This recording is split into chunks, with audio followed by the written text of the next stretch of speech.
Hi guys. So I just want to do a quick demo with the Peukert effect, or exponent, whatever you want to call it. Peukert. This is just topped up that battery. There's 3 cells in series there. It's a 6500 milliamp hour battery, LIPO. And I've just topped it up here to 12.4 volts. It was topped up, so this is really short. So and I cut the current off at 0.1 amp, 2 amps I charge it at, and the voltage was cut off at 12.4. You can see here, just shut off a few minutes ago. So now what I'm going to do here, I'm going to discharge it at about 3 amps, just so it doesn't take too long. And I'll bring it down to, you see here,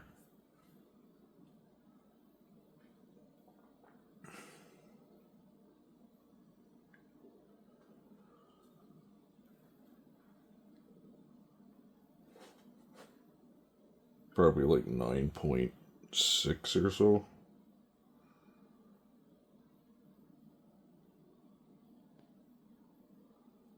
Let me see here.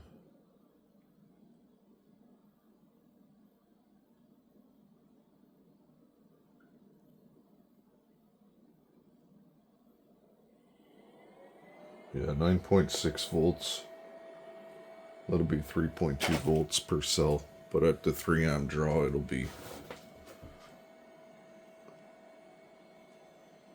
actually rest a little higher than that, so that'll work good. 9.6 cutoff volts.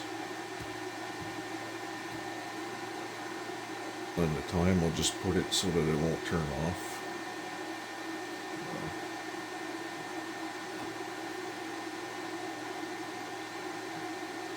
Yeah, 3 amps, cut off 9.6.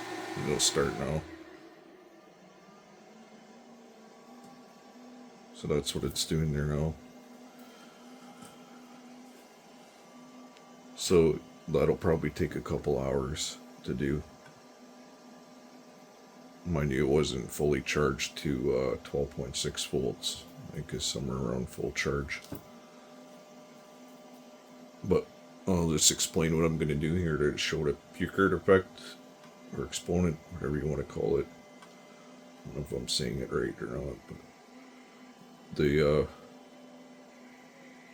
what happens when you parallel batteries together and you discharge them, you get less resistance in the battery for one, so it allows it to have more amp hours at a certain draw. So I'm going to be using 3 amps for this demo. So I'm not saying you get more amp hours out of the battery. It doesn't happen like that, because you can lower the amp draw and still get your rated amp hours out of the battery, right? But at a certain amp draw, when you parallel your batteries together, they last longer. You get longer run times at at a certain draw, right? And that's what's important when they're when you can design a system or run a motor with it even. That's why I always like the swapping circuits I'm making. They parallel the batteries together and put them in series to charge them, which to charge requires less current to charge them. You can take advantage of the higher voltage spikes that your motor produces with those watts that come out. Like, have you seen in previous videos I've done where I'm measuring the current going into a higher voltage battery bank on the output than what's coming out on the input? The current is almost the same, but you still get your losses in the batteries and stuff like that. So, you still have to deal with that stuff to make up for that. But it's just, and like, the more batteries you put in parallel, the bigger the effect is. So as long as you can get enough current going into your higher voltage output, you can gain quite a bit like that because it's watts, which is going into your batteries. And by seriesing them up, you're keeping the capacity to, like, the amp hour rating per battery is the same, right? So you have a 12 volt battery and you have 3 of them. Let's just say they're 10 amp hours. Well, then you have your 36 volts on the output still at 10 amp hours, but you still have all those extra watt hours. And then you can take advantage of that by paralleling them on the input, which greatly improves the runtime and puts a lot less draw on your batteries. Reducing the resistance, because lower resistance in a battery is always better. And the lower you can get it, the better it is. Especially when you're discharging.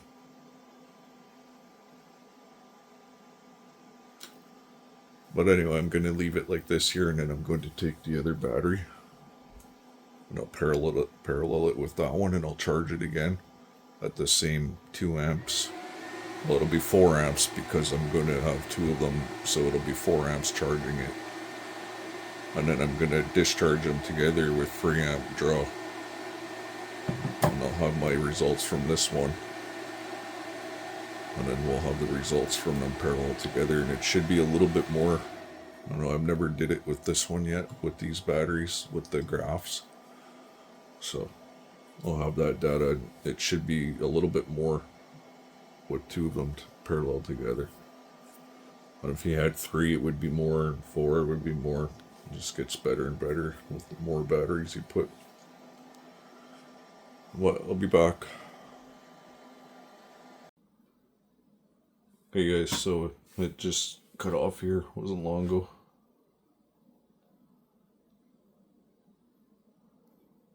And I got, so it went to 0 here, so when I disconnected the battery, the voltage dropped to 0, so the chart adjusted for that. Whoops.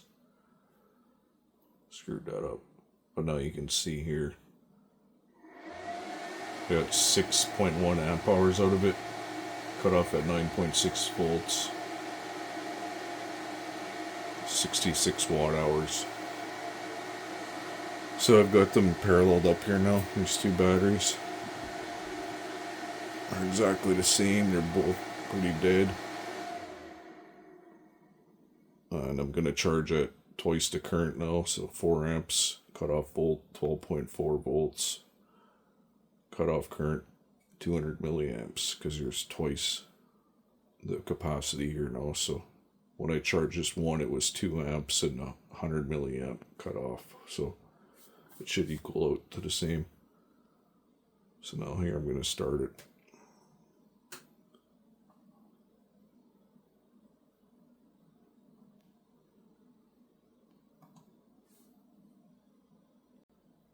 Hey guys, so it just cut off here not long ago.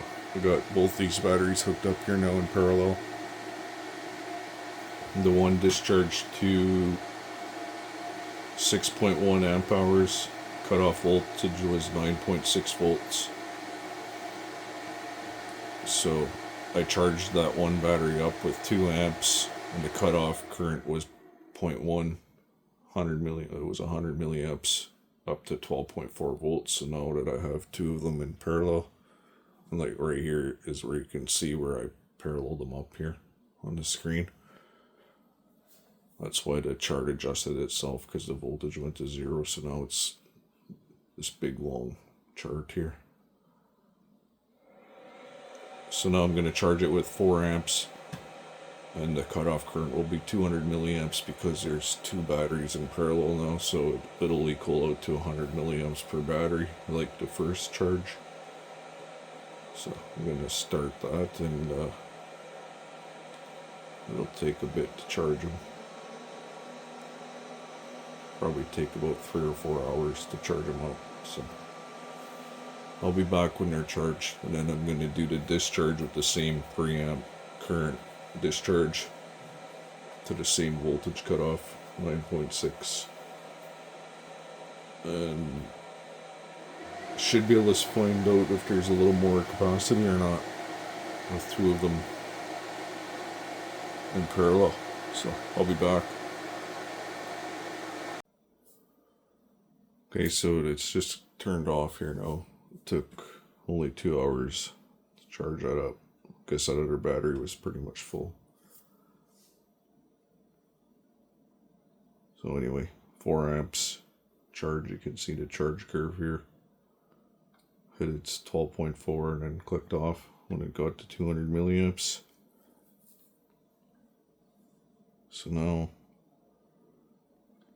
just like before, I started to discharge right away here, so I'm going to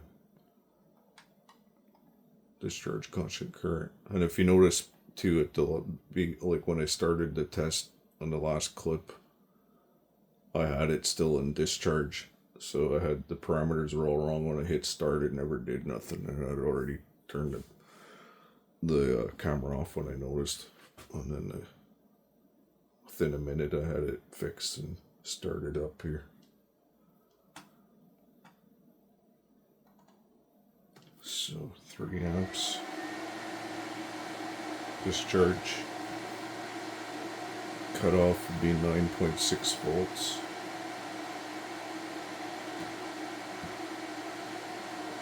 Yeah, this one here was just the time. That's what I had wrong. I had all the parameters in here, and this was minutes, but it was still on discharge instead of charge, constant voltage. So that's it here. Should be able to start now.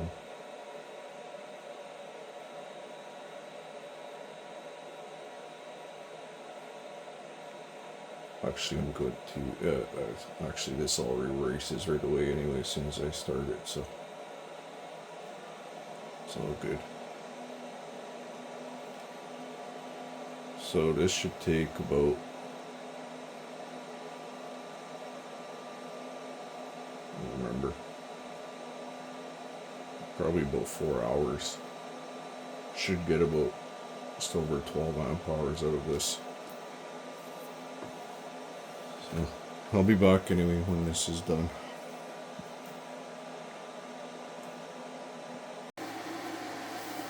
Okay guys, so we're getting close here to where it's going to shut off. 9.6 sort of cut off at, and we're already more than twice of what the other battery did, just on its own.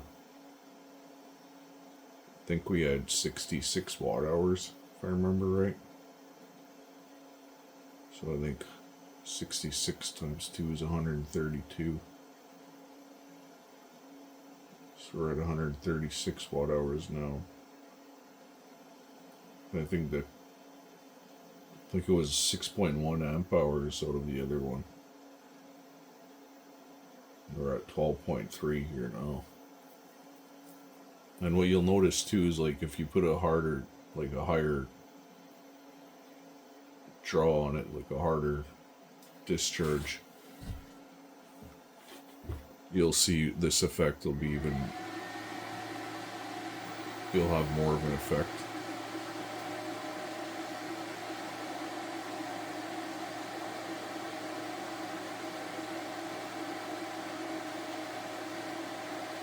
Just because it reduces the resistance in the batteries. Sorry about the inverter, it can't help it.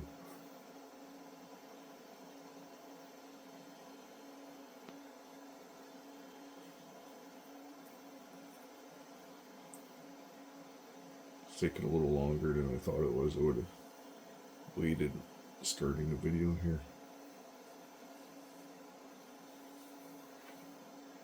But like, if you can still get your capacity, like if you're just using the single battery, you have to reduce your draw on the battery, and you'll eventually get your capacity out of it.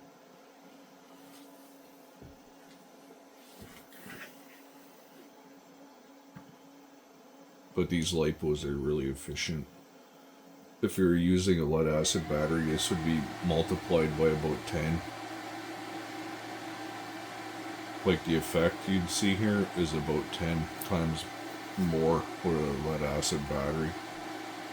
Unless it's an AGM, then they're pretty efficient. They've got a pretty low resistance in the battery itself. It also depends on the type of battery too you're using.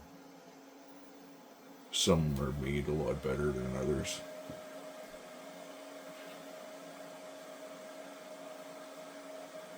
But it's gonna click off here pretty quick. On the 9.7 here now. 12.43 amp hours, 4.4. Probably get about 140 watt hours or so. Be pretty close to it anyway.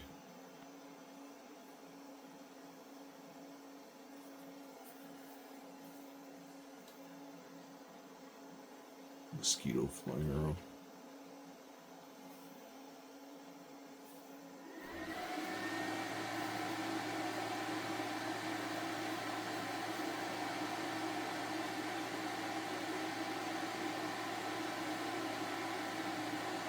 Probably get about 138 watt hours. Just over half. Or just over twice as much, I mean. And if you were to put another battery or another 2 batteries or whatever, you just add more batteries. This what you see here will be doubled again or whatever you want. More batteries you add, the better it is. So there, it's shut off. Got 137.7 watt hours. And 12.49 amp hours. Just over twice as much. Pretty sure it was 6.114 or something.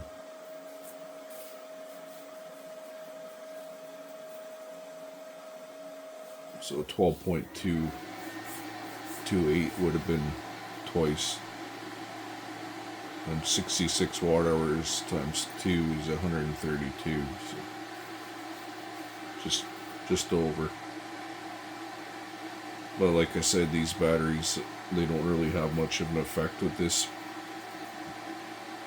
I think it's a rating of 1.1 on the Peukert. Like if you're got a good charge controller for your solar system or whatever you're using, good charge controllers will have that setting in them. It's I